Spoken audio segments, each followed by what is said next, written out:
So today I'm going to walk you through my second 45 minutes working on this, and you'll recall some of the things I was going to work on was reshaping that 8. It wasn't wide enough. I didn't like the color of the table, which I don't get to in this video, but I didn't like the color of the pearls either, which I will do a glazing of those somewhere in this video, and we can talk about that. And I wanted to add more detail to some of the different parts of the picture. And I wanted to maybe get a start on the whistle and how to render the whistle. Oh, and I didn't like how light the shadows were under the pearls. So here you see me darkening the shadows of the pearls. I also thought the color was like a little too yellow, so I kind of made it a little more gray, a little more warm also, so a little more red in the gray. And I'm just kind of like redoing all the shadows. After I redo the shadows, since there's multiple lights in here, I have some like double shadows, and I kind of water down some of this shadow color, and I lay like a secondary little shadow in places where it's getting light from one source, but not from all the sources. So the shadow is a little bit lighter. So you can see I did that right there. When I painted the 8 and the white on the ketchup, I did not use white. I used light gray.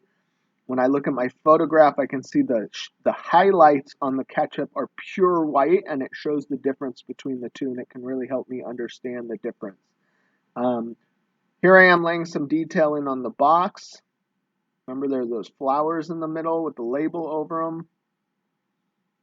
I'm going to paint the flowers, the lumpy areas of the flowers, I'm going to paint them gray, but I made them smaller than they should be. I overpainted on purpose.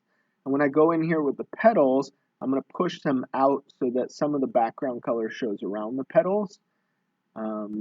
Again, I just keep adding a little white to this gray and pushing just so there's more variety in it. Paint's a little watered down so it flows nice and easy. And I'm also trying to just build layers so that I've got more visual interest and texture. Okay, leaving that box color in the middle, but I'm going to go back and get the middle later. Here I go, starting to pop some of the highlights on this. I don't know if I got it quite right. I might have to make some changes to it when I went back and looked at the picture. So again, that's still gray. That is not white on those. Here I go. I watered down the color and I kind of painted it on, and you'll see like I don't add enough water here, or I had too much white or something.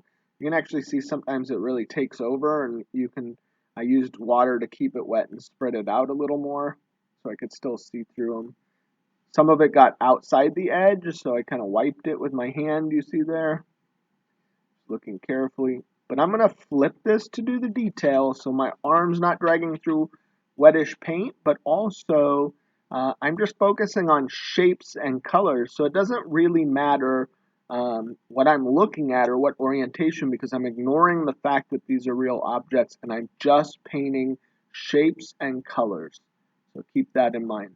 So here I go laying in this detail. I'm just using that warm red and black for that color, and I'm watering it down enough so that the paint flows, but so it doesn't puddle and pool and run. So you got to kind of find that balance there. I'm using a really small, thin, round brush, trying to get it just nice.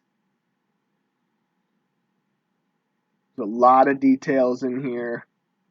I'm taking my time, really paying attention to the way that ribbon curls and how it's painted. I will switch my brush to fill in some big areas at some point, but for the most part, I'm using a small brush. And that's 45 minutes of work, almost done. So in about 10 times the speed.